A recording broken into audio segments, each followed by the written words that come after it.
Bonjour à tous, bienvenue sur cette nouvelle vidéo, 11e vidéo de notre aventure en Indonésie. On a quitté Yogyakarta pour rejoindre la ville de Malang. On a eu un petit peu de trajet, on ne savait pas comment repartir de Yogyakarta. Il n'y avait plus de train, il n'y avait plus de bus et puis finalement on a réussi à trouver sur un site internet les 2 derniers tickets de train pour partir de Yogyakarta et rejoindre Malang. Mais on a dû se lever un petit peu tôt, le train partait vers 7 h du matin. Oui. C'est un petit peu tôt pour nous, on a l'habitude de se lever un petit peu plus tard. Et on a mis à peu près 7 heures de trajet pour rejoindre Malang. Donc ça a été un petit peu long, on était un petit peu fatigué, mais le trajet était sympa comme d'habitude. On a vu des mosquées aussi partout, il y en a partout, c'est magnifique à chaque fois. Les paysages étaient top et on est arrivé à Malang sur les coups de 14 h. On a rejoint notre hôtel, on s'est pris un beau petit hôtel, une belle petite chambre. On vous montre les images tout de suite. On a ici le petit espace pour ranger les sacs comme d'habitude. On a un bon grand lit et un bel espace aussi à côté avec un grand bureau, un canapé. En face, il y a la douche. On a la porte qui est juste là à côté de la porte d'entrée avec le lavabo, le miroir, Apple, le miroir, les toilettes, la douche et on a aussi juste ici une autre porte qui donne sur, je pense, la chambre d'à côté. Si on prend 2 chambres, si vous êtes une famille, ça vous permet de communiquer avec l'autre chambre. Ce qu'on a fait après, c'est qu'on s'est baladé dans la ville de Malang pour se trouver quelque chose à manger. On n'avait rien de prévu pour la journée, on s'est juste baladé et on est tombé sur des petites rues hyper sympas, hyper mignonnes, hyper calmes, des petits quartiers avec des gens hyper gentils qui nous disent bonjour. Toujours plein d'enfants souriants qui aiment bien nous faire coucou, donc c'est ouais, cool. C'était agréable. On a pris un petit pont aussi à un moment avec la rivière qui passait en dessous, les gens qui devaient descendre du scooter pour traverser le pont. C'était calme. Après, on a rejoint un quartier un petit peu résidentiel où c'était vert, très coloré avec des belles petites maisons. Franchement, c'était super agréable de se balader dans Malang. Donc la première journée transport, on n'a rien fait. Le lendemain, pareil, on n'avait rien de prévu. On a fait une journée repos parce qu'on commence à accumuler un petit peu de fatigue avec le voyage. On s'est reposé, on s'est juste levé pour profiter du petit déjeuner de l'hôtel qui est compris dans le prix de la chambre. Donc première journée, transport. Deuxième journée, rien, repos. Et troisième journée, on a réservé une excursion pour aller voir le Bromo, le volcan en activité, le fameux Bromo qui se trouve à l'est de Java. Et il y a plusieurs moyens en fait d'aller au Bromo. Nous, on s'est pas pris la tête, on a été dans la plus grande ville à côté, Malang, et on a réservé une excursion où tout était compris. Il faut se lever très tôt pour faire le Bromo parce que l'intérêt du Bromo… Ne pas dormir quoi, parce que c'est à minuit quoi. Exactement, en fait l'intérêt du Bromo c'est de le voir en lever de soleil et donc on a dû partir à minuit de notre hôtel. Et ce qui était cool c'est qu'on a réservé l'excursion à une agence, mais on avait demandé le contact auprès de notre hôtel et notre hôtel nous a dit par contre vous n'allez pas avoir le petit déjeuner demain parce que vous serez en pleine excursion, donc on va vous préparer une petite boîte avec le petit déjeuner, on vous l'amènera dans votre chambre sur les coups de 22 h 30, comme ça vous pourrez manger avant de partir pour l'excursion à minuit. Donc premier jour, transport, rien. Deuxième jour, repos. Et troisième jour, on a dormi toute la journée en attendant le soir, minuit, pour profiter à fond et ne pas être fatigué. Donc là, c'était parti pour l'excursion. On a d'abord un chauffeur qui nous amène en taxi jusqu'au parc national Bromo. Donc il y en a à peu près pour 2 h, 2 h 30 depuis Malang. Et là, on arrive vraiment de nuit sur un parking. Et là, on descend de la voiture. On prend une Jeep et la Jeep va nous emmener dans le parc national Bromo. On va pas tout de suite faire le Bromo parce que l'intérêt c'est de le voir déjà en lever de soleil. Donc on va aller sur une montagne dans un premier temps et on arrive sur un point de vue à 2770 mètres d'altitude en pleine nuit et on attend le lever de soleil. On vous montre les images.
la vue était exceptionnelle. On a la vue sur plusieurs volcans, donc franchement Ouais. c'est incroyable. Et puis ouais, avec le lever de soleil, du coup ça ajoute vraiment quelque chose. On voit bien la fumée aussi du C'est ça. mont Bromo. Parce que le Bromo, en fait, il se trouve dans une chaîne de montagnes avec plein de volcans tout autour. Et le Bromo, c'est pas le plus haut, mais c'est celui où il y a la fumée qui s'échappe. Parce qu'en fait, le Bromo, c'est un volcan en activité. Dernière éruption 2019, hein, donc c'est un volcan encore où il y a des éruptions souvent. Par contre, c'est pas un danger absolu pour les habitants. Il faut savoir que la dernière fois que le Bromo a fait des morts, c'était en 2004. Il y avait eu 2 morts à cause des roches qui avaient été expulsées du volcan. Mais là, tout est en sécurité. Par contre, énormément de monde, vraiment énormément de monde sur le point de vue. Beaucoup trop même, et c'est pas des touristes occidentaux, hein. Vraiment on pourrait s'imaginer le tourisme de masse du monde entier qui vient. Non, c'est des touristes indonésiens, comme on a eu jusqu'à maintenant dans toutes les activités touristiques qu'on a fait, énormément d'Indonésiens. C'est le 4e pays le plus peuplé au monde, on le voit, et surtout ce qu'il faut dire c'est que sur le point de vue, il faisait très froid. On avait mis t-shirt, pull, kawaii et on avait encore un petit peu froid. Vraiment, on est à 2700 mètres d'altitude, on le ressent. On a eu des températures très élevées jusqu'à maintenant en Indonésie. Il fait extrêmement chaud, extrêmement lourd. On avait souvent du ressenti 37, 38, mais là, il faisait froid et on avait des petits Indonésiens, des hommes, des femmes qui nous vendaient des matelas, qui nous vendaient des couvertures et pas mal d'Indonésiens ont craqué. Nous, ça va, on vient d'Estonie et donc là, on rejoint notre chauffeur qui nous attendait avec sa Jeep dans les montagnes. Et là, on redescend donc la montagne où on était sur le point de vue et on va arriver au pied du Bromo. Magnifique, on arrive dans une mer de sable, c'est un sable noir hein, avec de la roche volcanique, hein, je pense. C'est impressionnant de voir les différents reliefs sur les volcans là. Incroyable. C'est incroyable. Il y a des locaux qui sont sur des chevaux, chaque Indonésien a son petit cheval, mais on le verra par la suite. Les chevaux servent surtout à faire monter les Indonésiens jusqu'au Bromo parce qu'on a vu ici, on a parlé avec quelques Indonésiens notamment, ils nous expliquent qu'ici, personne ne marche. Vraiment, le moindre petit trajet, ils le font en scooter, ils le font en taxi, ils le font en tricycle. Et bref, on commence l'ascension du Bromo parce que ce qu'il faut savoir, c'est qu'on peut y aller jusqu'au cratère du Bromo et voir le fond du cratère. Et franchement, c'est super bien aménagé pour y aller. Enfin, tout le monde peut le faire, quoi. Ouais, encore une fois, beaucoup de monde, mais on a vraiment apprécié. On vous montre les images.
Et là, du coup, on arrive au sommet du cratère et c'est vraiment impressionnant d'entendre le grondement du volcan en fait, parce qu'on l'entend pas du tout quand on monte les escaliers. Et dès qu'on arrive, on entend ce bruit. Enfin, c'est vraiment au sommet, ouais. Il y a une odeur de soufre, hein, évidemment, donc ça sent pas forcément très bon.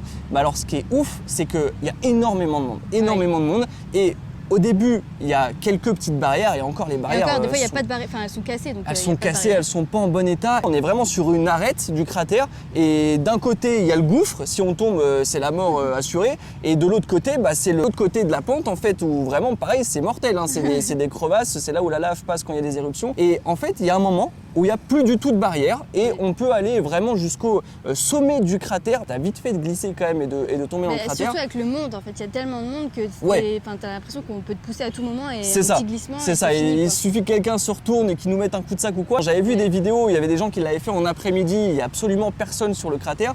Nous, c'était blindé de monde et c'est impressionnant qu'il n'y ait pas tant de sécurité que ça. Mais tout va bien, on est revenu sain et sauf. L'expérience était incroyable, vraiment c'était de voir l'intérieur du cratère, c'est aussi impressionnant. Enfin, j'avais jamais vu ça. C'est unique au monde, on a vraiment apprécié et donc ensuite on a rejoint notre chauffeur, notre Jeep qui nous a ramenés au parking là où notre chauffeur du matin nous attendait. On est reparti sur Malang, on était un petit peu fatigué, on a dormi un petit peu. Ouais, je crois qu'on n'a pas vu la moitié du trajet. L'aller on l'avait fait de nuit donc on n'avait rien vu et le retour vraiment…